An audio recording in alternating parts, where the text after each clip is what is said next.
Bonjour à toutes et à tous. On va attendre les derniers retardataires avant de démarrer. Bonjour Anne-Marie. Bonjour Julien. Ravi de te retrouver pour parler de cette thématique qui nous tient tous deux à cœur. J'espère que nous saurons passionner nos auditeurs. Un joli défi en effet.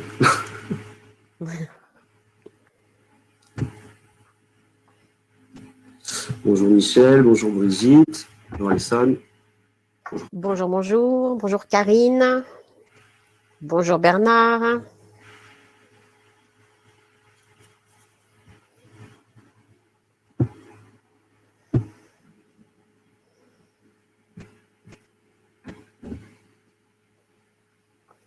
Bonjour Michel.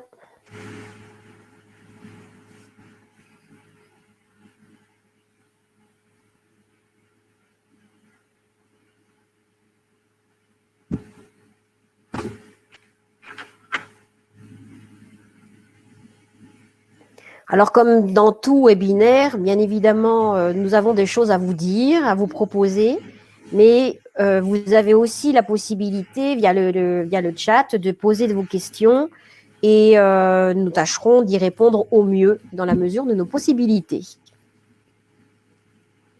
Complètement, oui. L'idée, c'est vraiment sur ce webinaire de poser toutes les questions qui vous passent par la tête et qui vous semblent importantes pour mieux comprendre et mieux appréhender les thématiques qu'on va aborder ensemble. Tout à fait.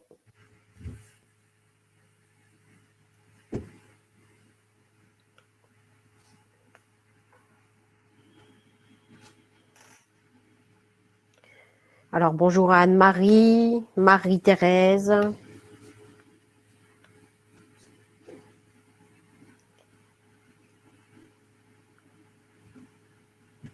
Arlette. Il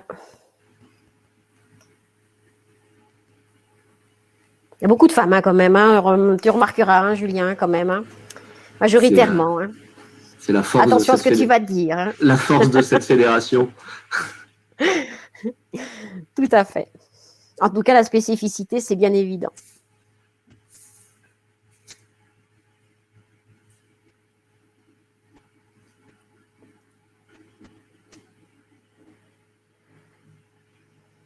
Bien, écoute, peut-être je t'invite à commencer. Voilà, c'est Julien. Là, c'est honneur aux hommes qui vont débuter et ouvrir donc ce webinaire.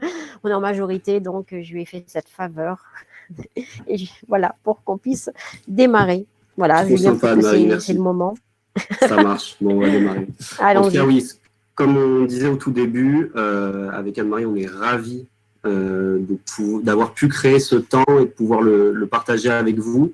L'idée de ce webinaire, c'est de voir dans un premier temps ce que veut dire éthique, ce que veut dire intégrité. On a utilisé ces mots, on ne les a pas utilisés au hasard.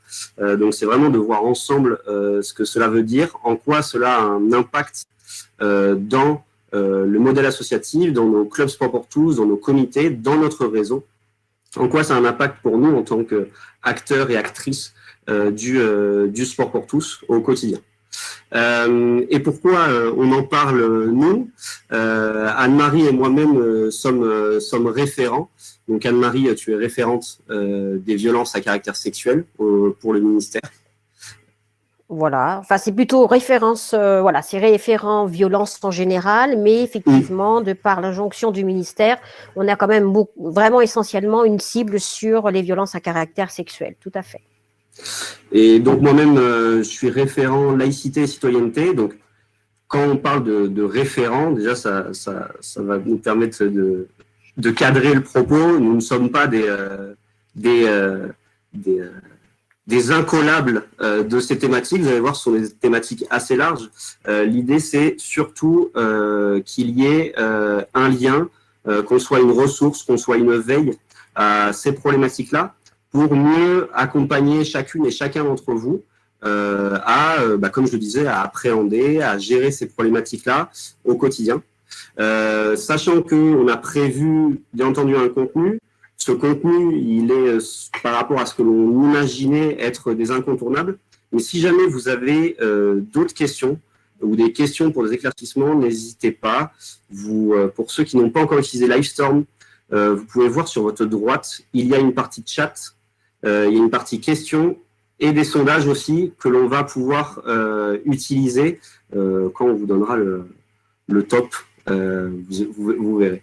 Donc voilà, n'hésitez pas si jamais vous avez des questions pendant le webinaire, on fera le maximum pour y répondre. Et si on n'a pas la réponse immédiate, on prendra les notes pour revenir vers vous le plus rapidement possible.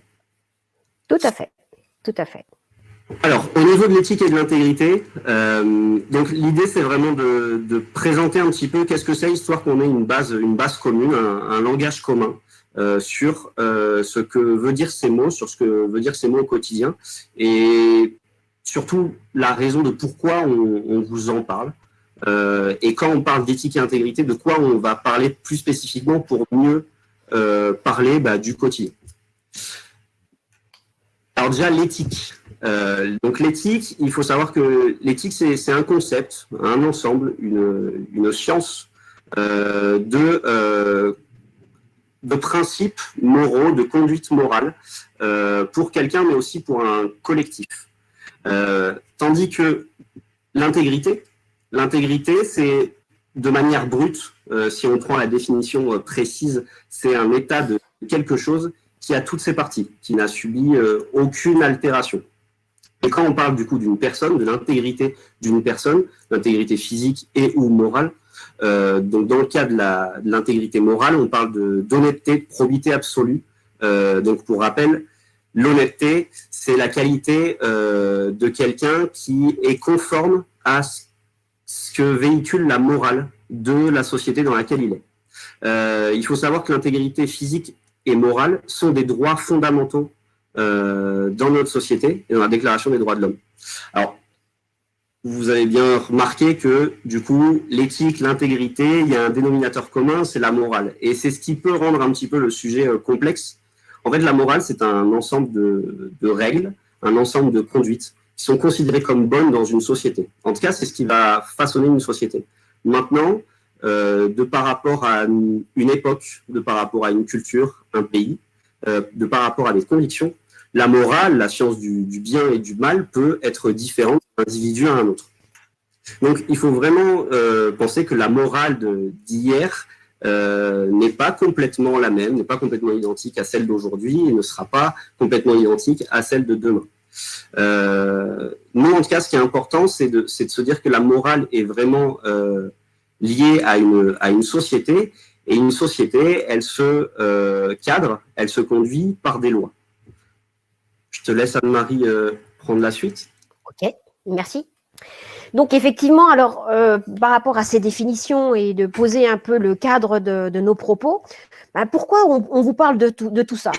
Il est bien évident que dans notre fédération, sur lesquelles nous nous appuyons vraiment sur des valeurs d'accessibilité, du bien vivre ensemble, il est intéressant de pouvoir s'informer et échanger sur cette thématique, sur ces sujets qui nous paraissent vraiment essentiels. Pourquoi ?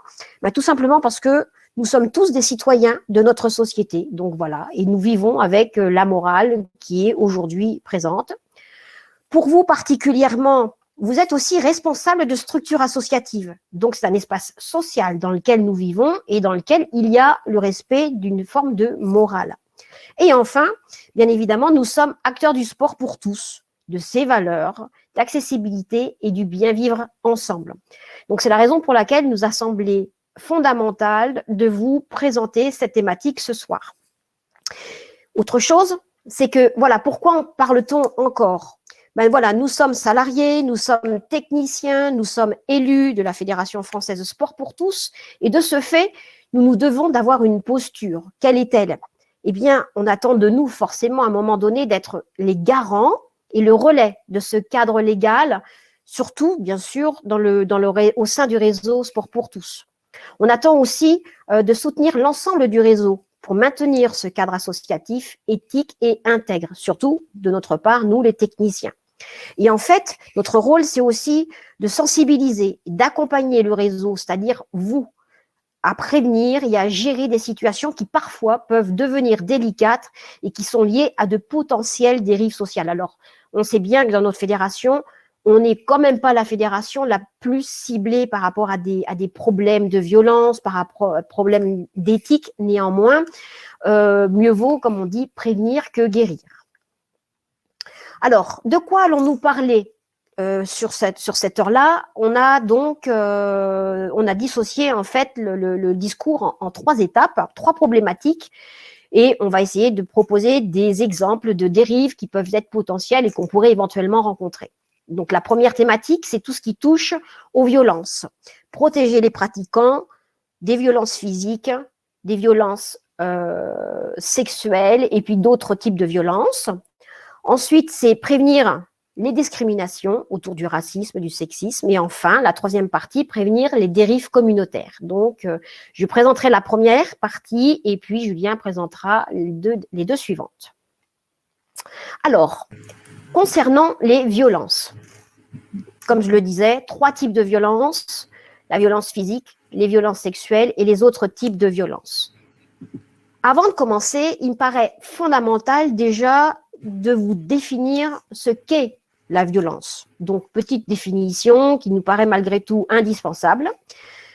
La violence, c'est toute manifestation de force, de forme verbale, écrite, physique, psychologique, sexuelle, exercée intentionnellement contre une personne, ayant pour effet d'engendrer des sentiments de détresse, de léser, de blesser, d'opprimer en s'attaquant à son intégrité, à son bien-être psychologique ou physique, à ses droits ou à ses biens. Voilà ce qu'est la violence dans sa définition générique. Maintenant, comme je le disais, il y a plusieurs types de violences. Premier type de violence, la violence physique. Alors, la violence physique, elle est connue, c'est une des violences les plus facilement repérables et les plus facilement connues. Elle se définit comme une atteinte à l'intégrité physique de la personne, c'est-à-dire à son corps. C'est un abus de force qui peut avoir des conséquences variables telles que des blessures, une souffrance physique, un choc émotionnel, un préjudice esthétique, un handicap réversible ou irréversible, voire, si on va très très loin dans l'accès de violence, ça peut aller jusqu'au décès de la victime. Alors, rappelons que l'usage de la force physique est autorisé quand même dans certaines disciplines sportives, notamment dans les sports de combat, hein, il faut le savoir. Mais ce qu'il faut aussi retenir, c'est qu'elle doit s'accomplir dans le strict respect des règles du jeu, de la maîtrise de soi. Et donc, en cas d'abus, elle est susceptible de caractériser une violence au sens pénal. Alors, pourquoi vous parle-t-on de tout ça? Puisque des fois, on peut se dire, on en est loin, etc. En fait, on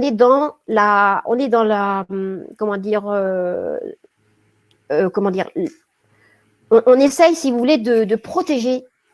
C'est pas qu'on essaye, notre rôle est de protéger les pratiquants. Et comment peut-on les protéger? Tout simplement en ayant une connaissance de ce qu'est la violence, en ayant une connaissance de ce qui est autorisé et jusqu'où peut-on le faire, et donc des limites.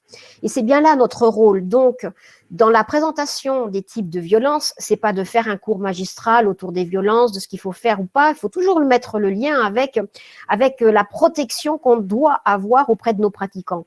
Et protéger, eh bien, pour nous, donc, ça veut dire connaître ce que l'on doit protéger, savoir jusqu'où on peut aller et jusqu'où, à partir d'où on doit donc s'arrêter.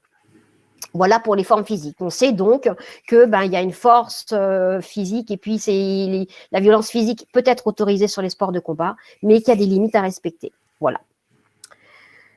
Donc, ce que je vais vous proposer, c'est un petit quiz autour de la forme physique. Alors voilà, vous allez pouvoir à travers un sondage qu'on va vous proposer, répondre à une question. Il faut juste que je la retrouve. La voilà. Alors, excusez-moi, je ne sais pas comment il faut que je l'affiche. Soumettre. Voilà. Donc là, les différents types de violences. Laquelle de ces deux affirmations vous paraît exacte? Donc, une violence physique peut engendrer plusieurs types de violences et une violence physique n'engendre aucune blessure physique. Donc, réponse 1 ou réponse 2.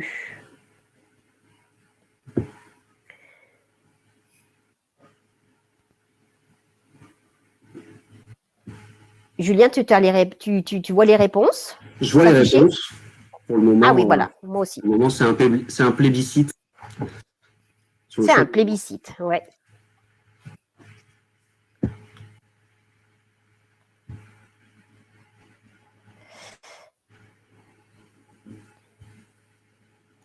Bon, on va dévoiler la réponse, hein, comme ça. Donc, effectivement, bravo, bien sûr, le plébiscite est sur la réponse 1, et vous avez raison, parce qu'une violence physique peut effectivement entraîner un choc émotionnel, et puis un handicap, voire même, comme je l'avais dit tout à l'heure, ça peut aller à l'extrême, un décès. Ça veut dire donc que les conséquences sont donc multiples. Voilà, deuxième point maintenant, donc tout ce qui touche aux violences à caractère sexuel. Alors c'est vrai, c'est ce que je disais à un moment donné, il y a une injonction, on a beaucoup parlé depuis ces derniers temps de la libération de la parole, et donc on s'est rendu compte qu'il y a une vraie violence sexuelle qui peut apparaître autour de la pratique sportive. Il faut savoir quand même qu'on est essentiellement quand même, quand on est dans la pratique sportive de haut niveau, avec entraîneur, entraîné, et là on est un petit peu éloigné de ce cadre, et donc je le dis, voilà. Mais comme je le redis à nouveau, protéger nos pratiquants, c'est connaître les règles, c'est connaître les lois. Donc la violence sexuelle, c'est toute situation dans laquelle une personne cherche à imposer à autrui un comportement, cette fois-ci, à connotation sexuelle. Ces violences peuvent prendre diverses formes, telles que des propos sexuels, sexistes, des invitations insistantes, du chantage, des menaces, des messages ou des images pornographiques. Donc résulte une violence qui peut être à la fois verbale, physique, psychologique, souvent bien évidemment dégradant pour l'image qu'est la victime d'elle-même. Donc il va y avoir une énumération que je vais vous faire. Donc, comme je vous le redis, l'idée, c'est juste de rappeler, voilà, que la connaissance du droit et de la loi permet de bien protéger les citoyens et pour nous, donc, nos pratiquants.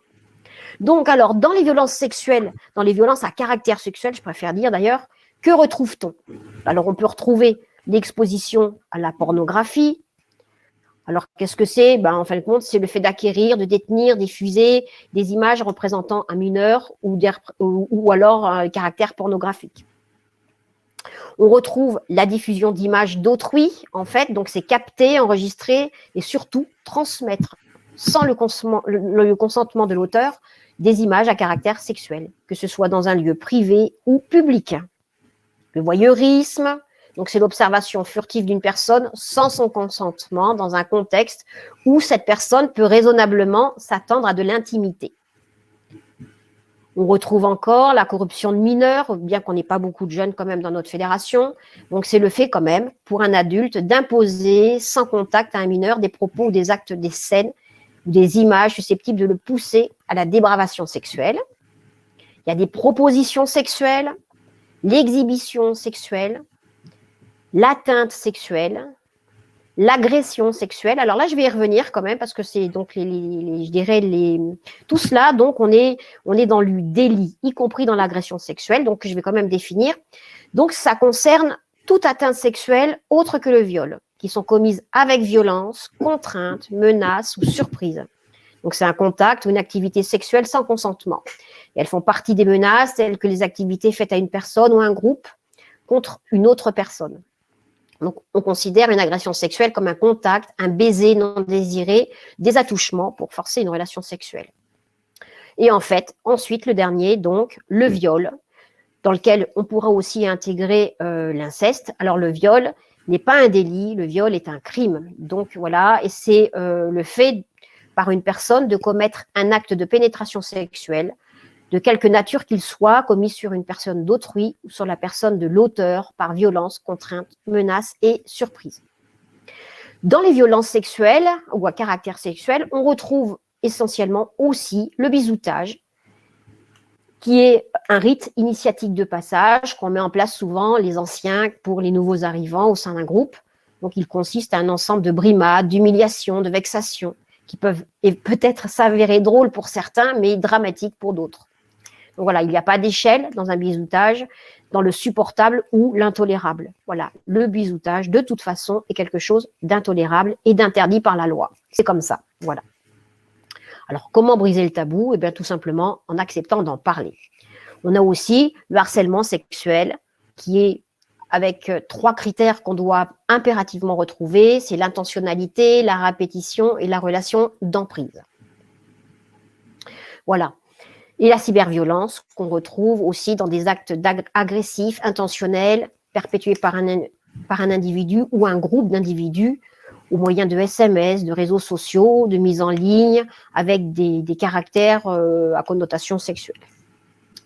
Voilà pour tout ce qui touche les violences à caractère sexuel. J'essaye d'aller vite parce que c'est bien évident qu'on est quand même peu impliqué par cela, mais je le répète une dernière fois, bien évident, protéger nos pratiquants, c'est au moins connaître tout ceci.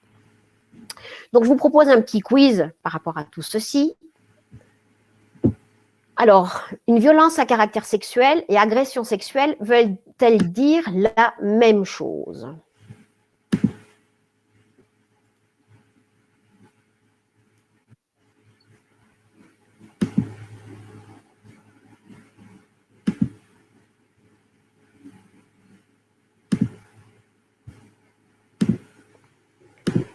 Alors, que nous dit les réponses? Ah, ça devient plus partagé quand même, hein, entre oui et non. Ouais, on est à 50-50. Voilà. Alors, violence à caractère sexuel et agression sexuelle veulent-elles dire la même chose? Alors, majoritairement, il y a du oui. Il y a du oui sur le chat aussi. D'ailleurs, pour les personnes qui répondent sur le chat, si vous avez la possibilité de répondre sur le sondage, oui, on pourra voir les questions quand il y en aura. Mais c'est plutôt... Eh bien, la réponse, eh bien, c'est que c'est la réponse 2, c'est-à-dire non. Les agressions sexuelles ne sont qu'une seule composante des violences à caractère sexuel. Les violences, c'est tout ce que je vous ai énuméré. Tandis qu'une agression sexuelle, c'est toutes les agressions, sauf, c'est l'agression sexuelle, excusez-moi, c'est une agression qui, autre que le viol, mais qui est commise avec violence, contrainte, menace, surprise. Donc voilà, avec contact. Et sans consentement, bien évidemment, de la victime. Donc voilà. Avez-vous, donc on va peut-être voir un petit peu sur le chat s'il y a des questions sur cette première, tout ce qui touche les 2 premières parties de type de violence, à savoir violence physique ou violence à caractère sexuel. N'hésitez pas à poser des questions si toutefois vous en avez.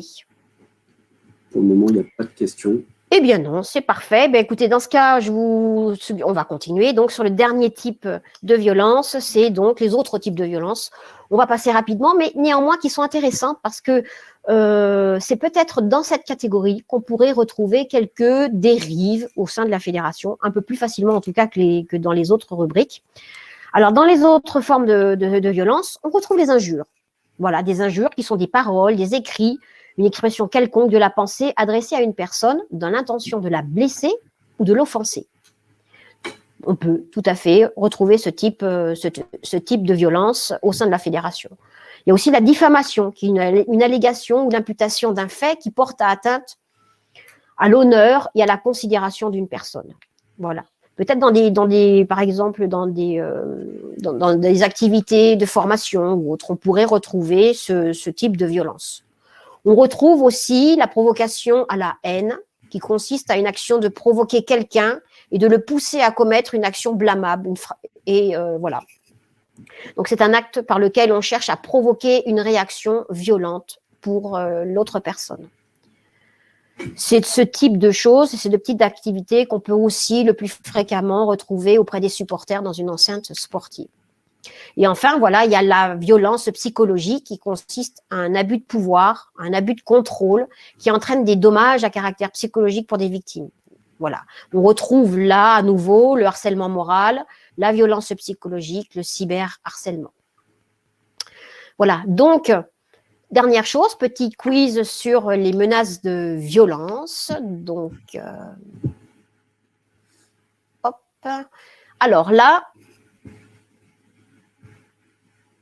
petite histoire qui est résumée sur le sondage, mais qu'on peut lire dans l'intégralité sur la slide. Donc, Mélanie raconte à son amie Caroline les difficultés qu'elle éprouve dans le cadre de sa pratique sportive. Elle fait face à des propos humiliants, réguliers de la part de son entraîneur, qui nuisent depuis quelques semaines à sa concentration et à sa motivation. Caroline pense que son amie est victime de harcèlement moral dans le cadre de son activité sportive. Avant de la conseiller sur les démarches à suivre, elle demande si son analyse est pertinente. Oui ou non?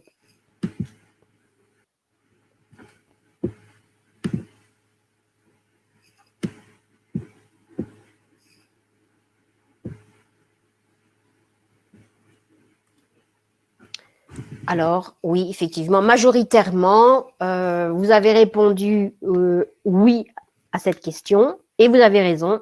Effectivement, les agissements que subit Mélanie peuvent relever du délit du harcèlement moral. En effet, donc, le code pénal réprime le fait de harceler une personne par des propos ou des comportements qui sont répétés et qui ont pour objet une dégradation des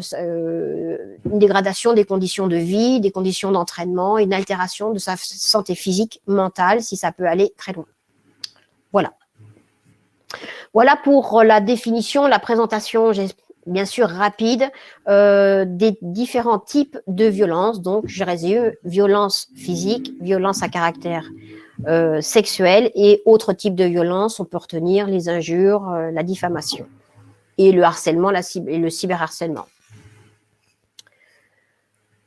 Voilà. Y a-t-il des questions dans ce domaine? Apparemment non, tout va bien. Nous allons donc continuer.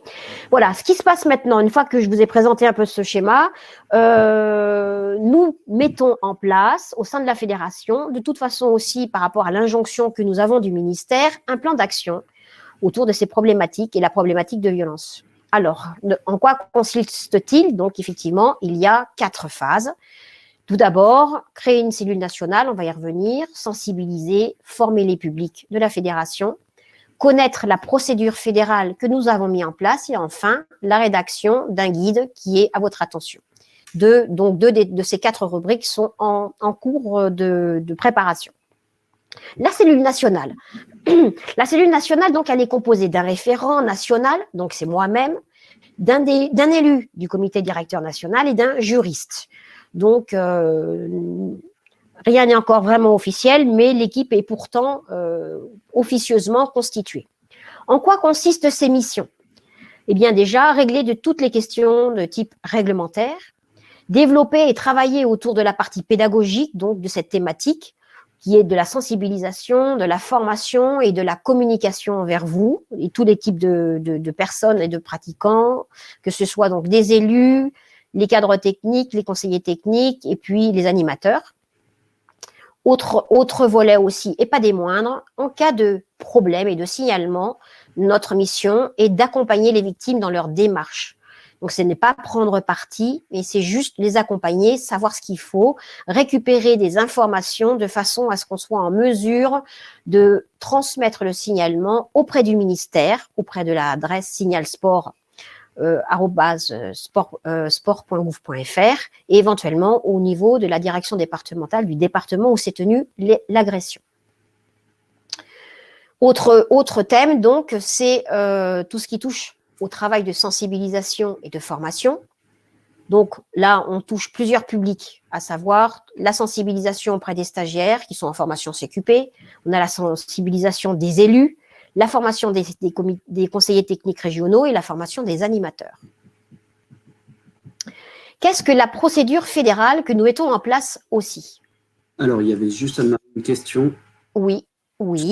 Quel était l'élu au national par rapport à cette cellule? Est-ce qu'il y a un élu qui représente? Oui, on a un élu alors qui s'est proposé, qui fait partie du comité directeur national et qui sera à mes côtés avec un juriste. En fait, je ne sais pas si c'est officiel ou pas, officieusement en tout cas. Donc, Bernard Gusteau, qui est comité directeur national, s'est proposé d'être à mes côtés pour traiter de et en tout cas travailler sur cette problématique. En tout cas, comme on disait au début, ce sont des sujets qui sont en construction par rapport à un contexte qui bouge. Donc, voilà. tout n'est pas encore finalisé, mais en tout cas, en fait, oui, on est sur une bonne voie. On est sur une très bonne voie et la procédure fédérale est quand même finalisée, validée auprès du comité directeur national. Donc, c'est quelque chose d'important. Et c'est ce qui est presque le plus important parce qu'en cas de problème, c'est bien de cette procédure qu'il faudra se rappeler, sachant, ne vous inquiétez pas, que elle est prête aujourd'hui et on peut vous la proposer et vous la présenter, mais nous communiquerons dans les semaines à venir beaucoup plus largement auprès de tous les comités régionaux, comités départementaux, clubs, de façon à ce que l'information puisse passer à tout niveau. Avant de revenir vraiment sur la procédure en cas de problème, je voudrais quand même revenir sur un point essentiel. Ce sont 2 articles sur lesquels nous ne pouvons pas passer à côté, donc 2 articles du Code pénal. Déjà, le premier, donc, ce sont les obligations du citoyen.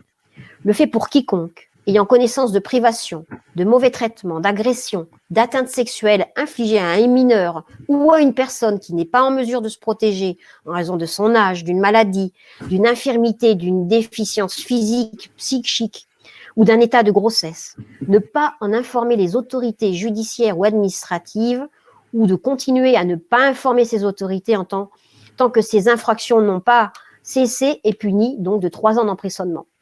Quelque part, on ne va pas chercher la punition. Ce qui est important de retenir là, c'est que nous tous, en tant que citoyens, nous avons une obligation de signalement si nous repérons quelque chose qui n'est pas normal, voilà, et qui est plutôt de l'ordre de la dérive ou du mauvais traitement. C'est surtout ça qu'il faut retenir. Autre mesure, donc, c'est la même chose, mais là, ce sont les obligations du fonctionnaire. J'en parle moi-même, donc, en tant que fonctionnaire de l'État, mais dans le public ici, nous pouvons avoir aussi beaucoup de tout type de fonctionnaires qui peuvent être soumis à cette règle. Donc, c'est le fameux article 40 du Code pénal. Tout le monde en a plus ou moins entendu parler. Toute autorité constituée, tout officier public ou fonctionnaire qui, dans l'exercice de ses fonctions, acquiert la connaissance d'un crime ou d'un délit est tenu d'en donner avis sans délai au procureur de la République et de transmettre à ce magistrat tous les renseignements, les procès-verbaux et actes qui y sont relatifs. J'ai déjà vu passer, en tant que référente, un arrêté suspendant un fonctionnaire qui avait gardé l'information, qui avait passé sous silence une information et une violence à caractère sexuel. Donc, voilà, nous avons ces obligations en tant que citoyens et fonctionnaires de dénoncer et de signaler tout acte qui nous paraît pas normal. Ça, c'est fondamental. Autre chose, maintenant, ça concerne beaucoup plus la démarche au sein même de notre fédération, si nous voyons quelque chose qui n'est pas normal. Déjà, une nouveauté qui est depuis 2021, nous en avons déjà parlé lors des réunions d'accompagnement des comités régionaux, c'est que maintenant, tous les animateurs, tous les bénévoles et tous les élus des clubs, des comités départementaux, des comités régionaux sont soumis au contrôle de l'honorabilité. Donc, ça veut dire tout simplement, pour accepter de remplir ces missions d'animateur, de bénévole, eh bien, nous avons l'obligation d'être contrôlés pour voir si notre nom ne figure pas sur la liste des FIGES, donc de toutes les infractions sexuelles ou du B2 qui permet donc voilà de contrôler que nous ne sommes pas des personnes ayant déjà subi des arrestations ou des plaintes. Donc, le lien de la vidéo, je ne sais pas si on n'a peut-être pas le temps de le passer. Julien, qu'est-ce que tu en penses? On risque de manquer de temps, oui, je pense. Voilà. De toute façon, voilà, vous allez avoir pendant quelques temps le document qui va être couplé au replay de cette vidéo. Ce que je vous invite à faire, c'est d'aller le rechercher à ce moment-là. Il a déjà été aussi diffusé auprès de tous les présidents et les équipes des comités régionaux et des comités départementaux. Si vous êtes représentant de club, n'hésitez pas à leur redemander. Prenez aussi le lien de cette vidéo sur le replay et vous pourrez aller la consulter. Elle est en ligne et elle permet de voir ce qu'est le contrôle de l'honorabilité et comment à la fédération nous le mettons en place. Alors, Anne-Marie, il y a juste une question que je vais me permettre Formuler, Gab, vous me dites si c'était bien le sens de la question. Mais du coup, par rapport à ce que tu disais avant, comment ne pas considérer cet acte comme de la délation? Voilà. C'est comme il y a Oui. cette crainte, cette appréhension qu'on a déjà entendue sur le fait que ces obligations ne soient pas considérées comme de la délation, pardon, mais plus comme de la prévention. Je comprends. Imaginons même que notre meilleur ami, on le voit et on se dit, punaise, il faudrait aller le dénoncer. C'est bien la raison pour laquelle, et ça, dans le petit guide, on y reviendra, vous aurez beaucoup plus d'informations. Il est bon de connaître la loi, c'est-à-dire de savoir jusqu'où on a la possibilité d'agir et jusqu'où on n'a plus le droit. C'est vraiment une histoire de limites et de limites qui sont saines, qui nous permettent de juger si c'est acceptable ce que nous voyons ou si ça ne l'est plus. Voilà, tout simplement. Et effectivement, après, il y a le sens moral qui revient. C'est pas par hasard qu'on est dans l'éthique et dans l'intégrité. Dans quelle mesure la personne que l'on voit je dirais, est blessée dans son intégrité. Donc, et voilà, que ce soit physique ou psychologique. Voilà. Et c'est des questions qu'on peut se poser, mais c'est sur la loi que nous pouvons nous appuyer pour savoir s'il n'y a pas de la délation ou pas. Voilà. Et puis, c'est de bon sens. Un signalement, c'est pas un jugement. Donc, pour nous, je crois qu'il est préférable de signaler. Ensuite, on laisse le ministère, on laisse éventuellement le procureur de la République, la gendarmerie à faire leur enquête. On laisse aussi la police administrative faire leur enquête. C'est à eux de le faire. Mais nous, notre obligation en tant que responsables fédéraux, c'est bien de mettre en place le signalement, de le faire. Voilà. Nous, on ne fait pas d'enquête. C'est pas notre rôle. Mais nous, par contre, dès qu'on voit quelque chose qui n'est pas normal, c'est de notre devoir de le signaler. J'espère avoir été claire. Donc voilà, là-dessus. On n'est pas des policiers. On ne génère pas, surtout pas d'enquête. Voilà. Je pense qu'il est important de rappeler ce que tu disais au tout début sur le pourquoi on en parle. C'est qu'il y a aussi une question d'être au courant de ce qui est du domaine de la loi, de ce qui est du domaine de choquant dans la loi, pas dans la loi, mais en tout cas d'être un peu plus au courant de ça pour mieux agir et mieux s'informer en tant que citoyen, mais aussi en tant que cadre et responsable d'une structure associative. Ces sujets sont sensibles parce qu'en fait, ils ne représentent que 0,01% de nos situations dans le milieu associatif, c'est-à-dire que la majeure partie du temps, voire la totalité, comme nous l'a commenté Claudine Pigné, le sport et le monde associatif regorgent de bonnes valeurs. Maintenant, il est important de vous présenter aussi ce qui est hors cadre, parce que ça nous permet en fait de préciser le cadre. C'est-à-dire que ce qui est dans le cadre, c'est toujours difficile à appréhender, et il est plus facile, malheureusement, de aussi évoquer ce qui est hors cadre et comment on fait quand on sort du cadre. Oui. Et enfin, pour moi, personnellement, je pense qu'il est préférable de faire un signalement qui finalement ne débouche sur rien après enquête, plutôt que d'être passé à côté d'une violence. Voilà, ça c'est mon intime conviction. Et je pense que c'est ce qu'on attend quand même de nous, effectivement. Voilà. Mais donc, vous aurez effectivement dans les semaines qui viennent plus d'informations sur ce fameux cadre qui est acceptable ou qui ne l'est plus et qui est vraiment interdit. Voilà, on s'y attelle avec Julien de vous préparer un guide qui vous permettra de mieux le visualiser. Voilà. Continuons donc en fait. Alors madame, la procédure fédérale. Donc voilà, si vous voyez quelque chose qui ne vous semble pas normal, c'est ce que je vous redis. Donc, nous ne faisons pas la police, nous ne faisons pas d'enquête, mais une chose à faire, c'est signaler. Vous avez 2 informations à retenir, très simples. Éventuellement, le numéro d'urgence, qui est un numéro national qui ne dépend pas de nous, c'est le 119. Et sinon, parce que si vous voyez un signalement ou quelque chose d'anormal et qui se passe au sein de la fédération, ça veut dire que nous sommes impliqués, nous sommes à un moment donné acteurs de ceci et nous ne devons pas laisser passer. Donc, 2 choses à faire.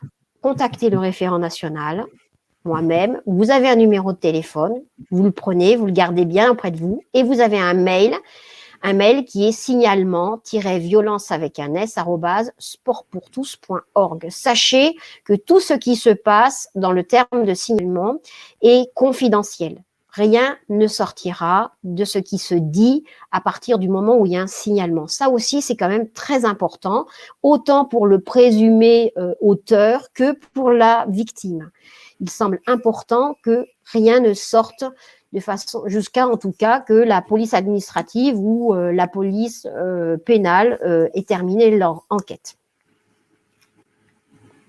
Donc voilà, retenez bien ces deux adresses qui sont quand même importantes pour les suites à venir.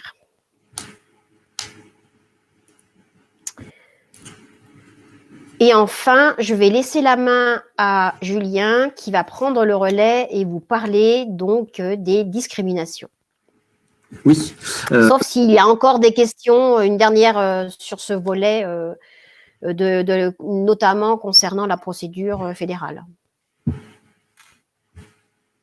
Nous avons souhaité la faire la plus simple possible avec un seul numéro de téléphone, une seule adresse mail et de la confidentialité qui va avec.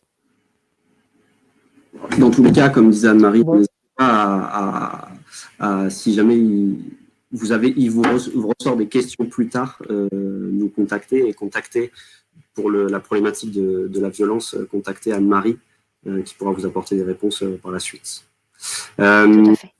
Sur le prochain chapitre, donc ça va être un peu la même trame. L'idée, encore une fois, c'est simplement d'identifier ce qui est dans le cadre et pour cela, ce qui est en dehors du cadre, simplement pour vous accompagner et pour accompagner en fait chacun d'entre nous à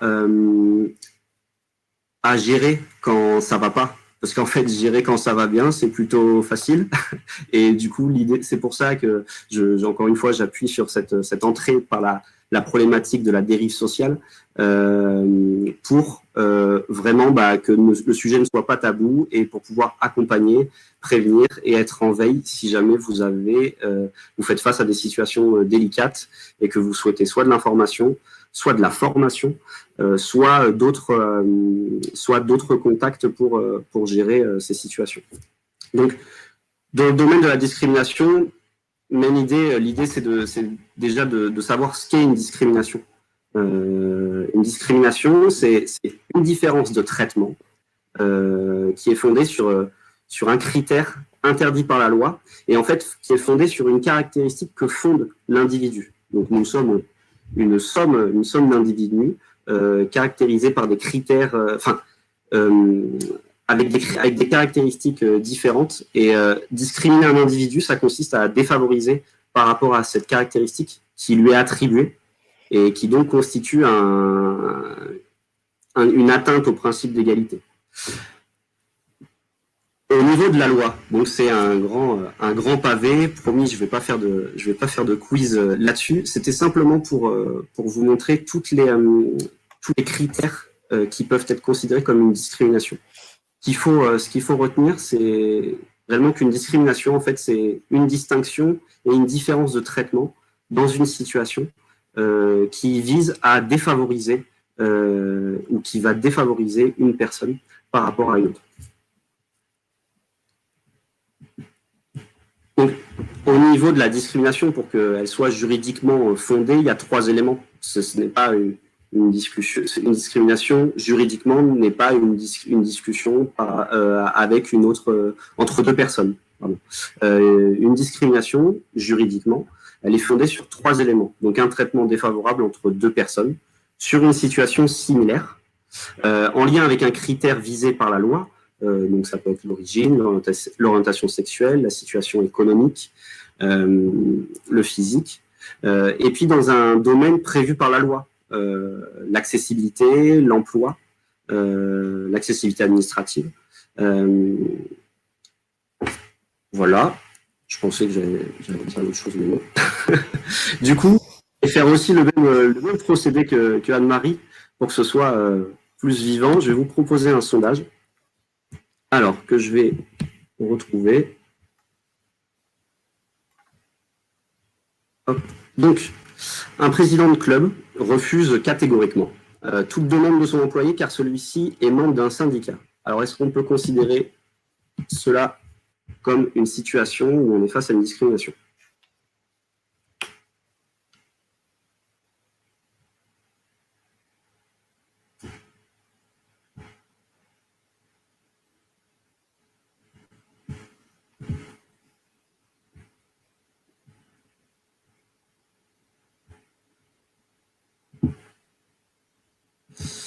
Alors, donc c'est plutôt... Une majorité s'impose. Hein. Plutôt oui. Donc, en effet, cela peut être considéré comme une discrimination. À partir du moment où ces refus sont une entrave à son développement de carrière, le fait qu'il soit membre d'un syndicat, si c'est la seule raison, c'est une sanction qui est infondée pour refuser catégoriquement une rémunération, une revalorisation salariale, une évolution de carrière. Et du coup, ça peut être considéré juridiquement comme une discrimination, en effet.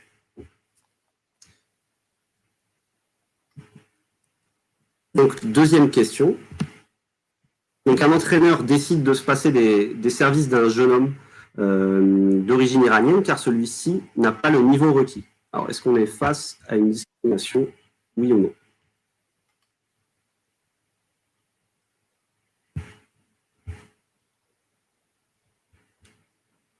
Je regarde le chat en même temps.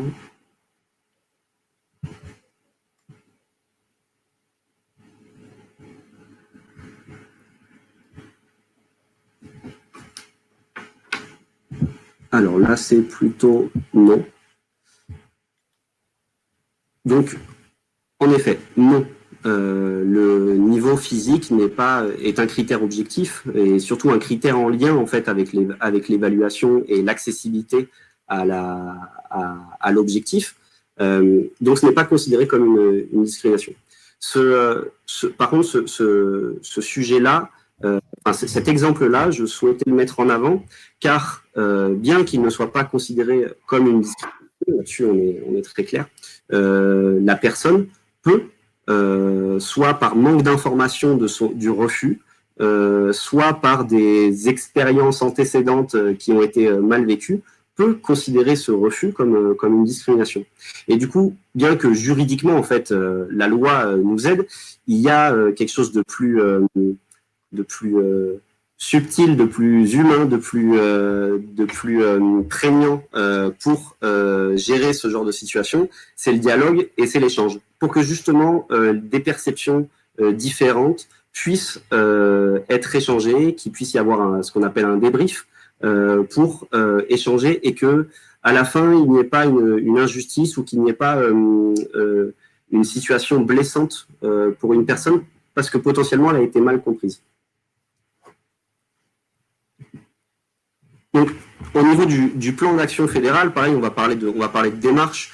Ce qui est important pour nous en tant que référent, donc pour Anne-Marie et moi, c'est bien d'accompagner toutes les personnes qui souhaitent se sensibiliser, qui souhaitent se former à construire, à développer un cadre éthique et intègre, ce que l'on fait déjà au quotidien. Mais comme le monde bouge, la morale bouge, les individus bougent, il y a aussi intérêt à toujours se sensibiliser, toujours être sensible et toujours se former à ce genre de problématique pour être à chaque fois juste et au cœur de chaque sujet. Donc avec Anne-Marie, voilà, on va travailler sur de la sensibilisation et sur de la formation. Je vous invite pour toutes ces questions-là aussi à aller sur le site du ministère des Sports qui a un onglet éthique et intégrité avec prévenir les discriminations, prévenir les dérives communautaires, protéger ses pratiquants, où vous avez une bibliographie qui est très intéressante. Il y a différents guides, il y a des guides sur les différentes thématiques. Là, par exemple, sur la discrimination, je ne suis pas allé sur des exemples tels que le racisme, l'homophobie, le sexisme, parce qu'en fait, le problème est le même, c'est la discrimination. Mais voilà, si jamais vous avez des situations particulières, certains guides peuvent vous aider.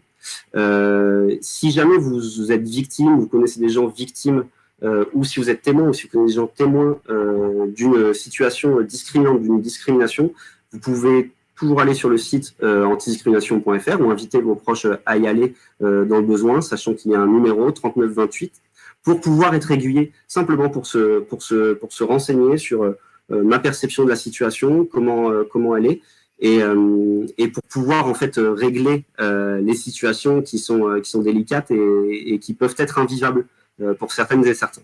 Et puis en cas de questions supplémentaires, n'hésitez pas à me contacter, sachant que mon adresse mail, bien entendu, c'est un J minuscule, les aléas de l'automaticité du PowerPoint, ou sur le numéro de téléphone. Voilà, n'hésitez pas.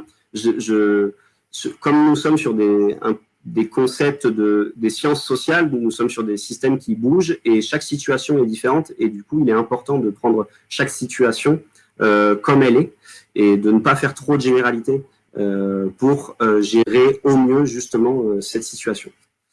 Est-ce qu'il y a des questions? Je n'ai pas l'impression.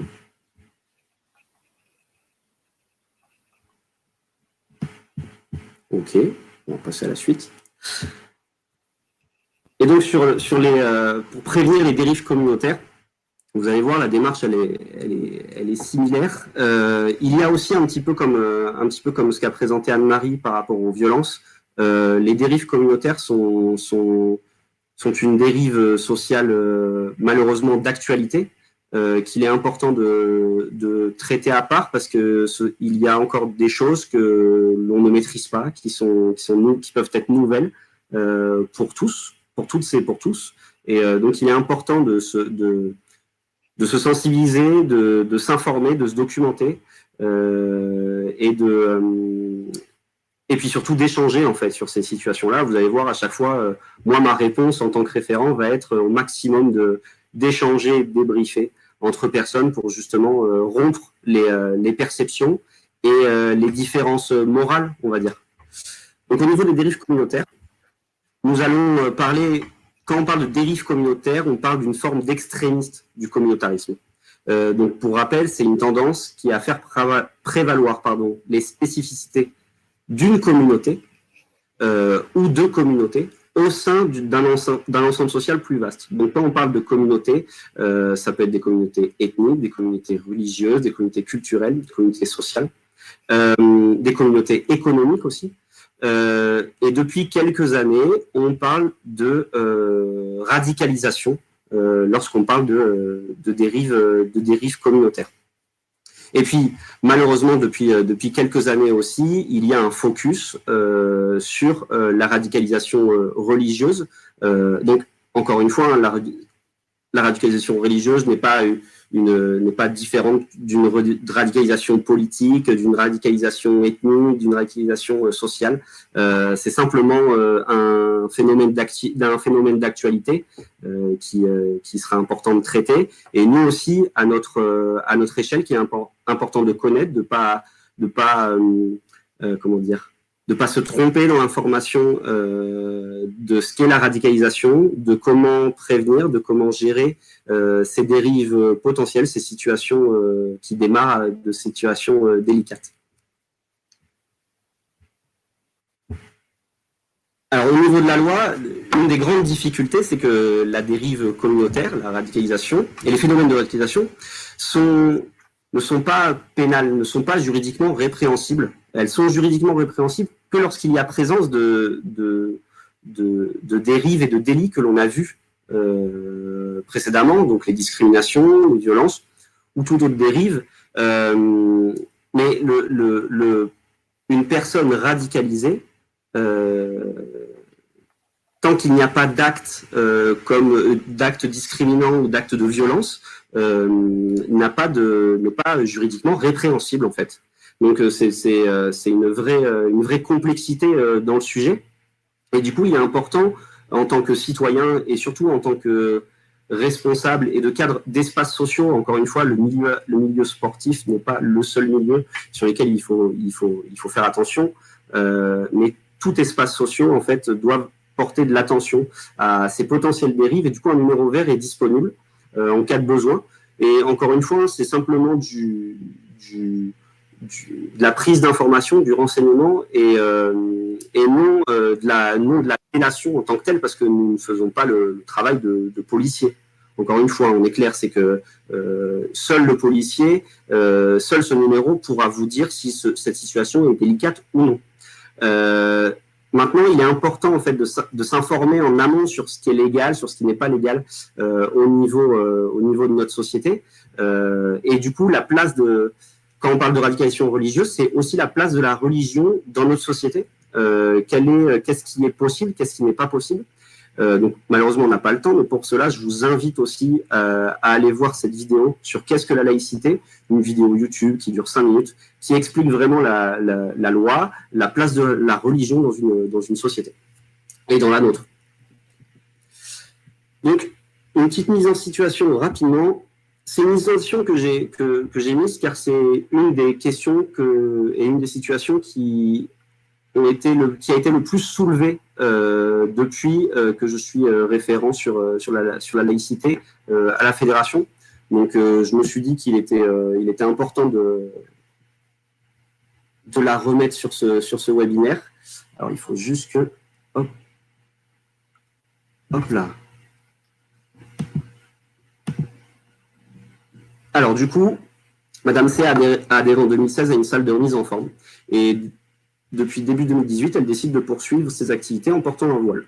Et donc, le gérant de la salle, lui, en refuse l'accès en mettant en avant 2 arguments qui sont tirés du contrat d'adhésion qu'elle a signé. Donc, l'interdiction sous couvert de laïcité de tout signe religieux ou politique dans la structure, sachant que la structure est neutre, et le port d'une tenue adaptée pour des raisons d'hygiène et de sécurité. Est-ce qu'il a le droit de lui interdire l'accès en se fondant sur de tels motifs ?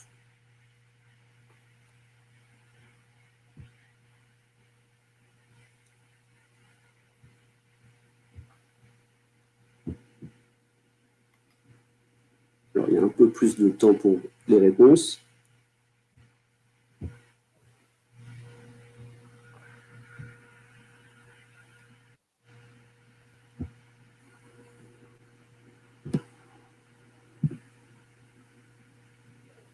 On a 2 oui dans le chat.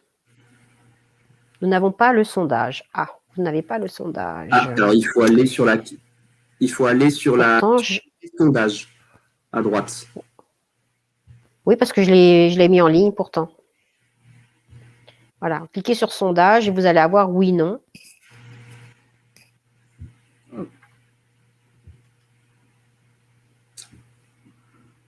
Alors, je vais commencer. Donc, il y a beaucoup de oui quand même qui arrivent via le chat.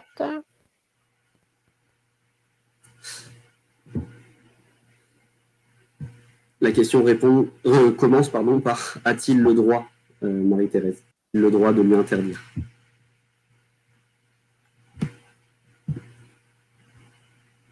Ok. Alors, du coup, j'ai vu beaucoup de oui. Alors, en fait, pas vraiment. Pas vraiment. Une structure associative peut être neutre si elle est une mission de service public, mais pour son encadrement, pour ses salariés, et pas pour ses usagers. Un usager a le droit, tant qu'il ne trouble pas l'ordre public et tant qu'il respecte, tant qu'il ne se met pas en danger d'un point de vue hygiène et d'un point de vue de sécurité, pour lui comme pour autrui, il peut.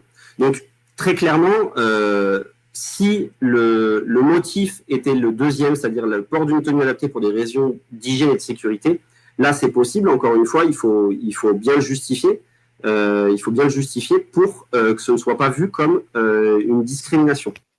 Parce que voilà, un usager, un pratiquant, a une liberté de croyance, et tant qu'il ne trouble pas, encore une fois, l'association, tant qu'il ne trouble pas, tant que sa tenue est adaptée pour des raisons d'hygiène et de sécurité, il n'y a pas de souci. Et en tout cas, voilà, on ne peut pas considérer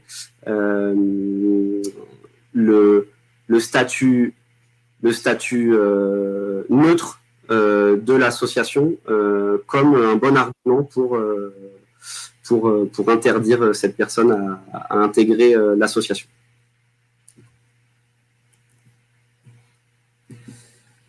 Alors, au niveau du plan d'action fédéral, la démarche fédérale, encore une fois, ça, c'est limite un copier-coller. Pour le coup, la sensibilisation et la formation, c'est quelque chose qu'on va travailler avec Anne-Marie.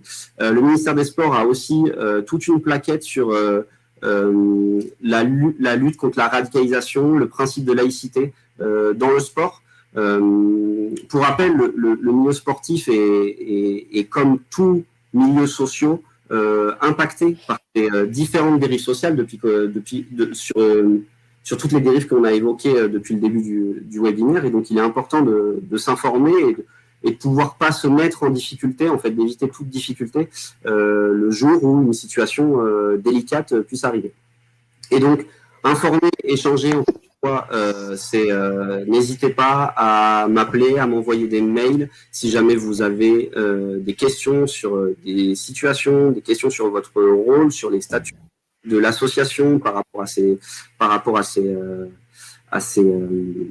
ces problématiques-là. Nous sommes là pour être ressources, être vos liens et être en veille de toutes ces questions d'actualité et qui font aussi partie de l'actualité du milieu associatif. Donc, comme on disait, en cours de création, donc nous avons deux choses. Avec Anne-Marie, nous allons travailler sur des contenus, des espaces de formation et de sensibilisation à les sujets que l'on a évoqués depuis une heure, là, sur le concept de l'éthique et de l'intégrité. L'idée, c'est que ce soit des contenus de formation et de sensibilisation accessibles à tous, donc aux élus, aux bénévoles, aux animateurs, aux techniciens, aux salariés, pour que chacun puisse être informé pour être bon acteur de ces problématiques-là. Et enfin, un guide d'accompagnement pour recenser un petit peu toutes les procédures, les démarches pour que vous soyez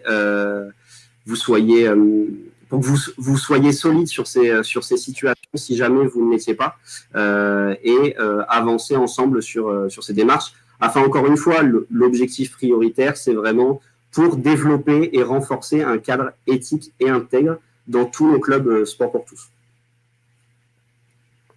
Voilà, on est dans de la prévention, on est dans de la prévention pour faire en sorte que tout se passe bien, en fait. Mieux vaut prévenir que guérir, comme on dit, et en fait, l'ensemble de ces informations qui vous seront communiquées dans les semaines à venir vous permettront d'être au fait des textes, bien que ce soit un peu rébarbatif parfois, mais permettront justement de pouvoir vous positionner de façon très claire sur ce qui est acceptable et ce qui n'est pas acceptable. Voilà. Et le tout, bien évidemment, pour être dans la morale et d'être dans la protection de l'ensemble des pratiquants de notre fédération, sachant, et ça on le rappelle bien évidemment, et c'est quelque chose d'important, que nos valeurs aujourd'hui, elles sont bien dans le vivre ensemble et elles sont dans tout ce qui touche l'acceptation de l'autre tel qu'il est. Voilà, on est quand même dans l'accueil des différences et ça c'est quand même le point fort de notre fédération. Il y a une question de Gap. Si une charte éthique à Sport pour tous existe déjà. Et non, en fait, nous n'avons pas de charte éthique pour la simple et unique raison, pour le moment, c'est que du fait que nous ne sommes pas une fédération délégataire, nous n'en avons pas l'obligation. Mais c'est une bonne question, merci de l'avoir posée, puisque on s'est posé la question avec Julien si du coup on n'allait pas en faire une. Ça peut s'intégrer dans les mois à venir dans l'ensemble de la démarche que nous allons mener, mais voilà, entre la charte et puis le guide, l'essentiel c'est que vous ayez plus d'informations en tout cas. Oui, c'est ça. Alors, voilà pour nous. Alors n'hésitez pas à aller reprendre les liens des deux petites vidéos qui vous sont proposées. On était quand même, on voulait tenir le timing, donc nous ne les avons pas passées. Mais n'hésitez pas à aller les voir. Elles sont faciles à regarder, ludiques. Elles permettent de bien comprendre les deux problématiques qui vous ont été proposées. L'une sur donc tout ce qui touche les violences à caractère sexuel et l'autre sur les discriminations en général. Et voilà. Pour la prochaine fois, le webinaire du 17 mai, ça concernera un webinaire d'information sur tout ce qui est PAC Club afin de mieux préparer et de préparer au mieux la rentrée de 2021. Voilà, tout à fait. Et puis, nous croisons les doigts tous pour savoir et pour espérer que cette rentrée sera la bonne, sera définitive et que nous allons pouvoir retrouver nos activités telles que nous les avions quittées il y a maintenant 1 an. Voilà. Et nous sommes optimistes au mieux. Voilà, ben écoutez, en tout cas, merci beaucoup de votre participation. Donc, le replay, vous allez pouvoir le retrouver d'ici 24 heures sur le site. Vous allez aussi avoir le document qui vous a été proposé, le PowerPoint. N'hésitez pas à le récupérer, le diffuser largement. C'est par ce document que vous allez pouvoir aussi récupérer les 2 liens pour les vidéos que nous vous avons proposées, mais que nous ne vous avons pas diffusées. Nous vous remercions beaucoup. Et puis, ben, écoutez, à très bientôt, au 17 mai. Ou plutôt, si jamais vous avez besoin d'informations complémentaires sur cette thématique. Merci beaucoup. Merci à tous.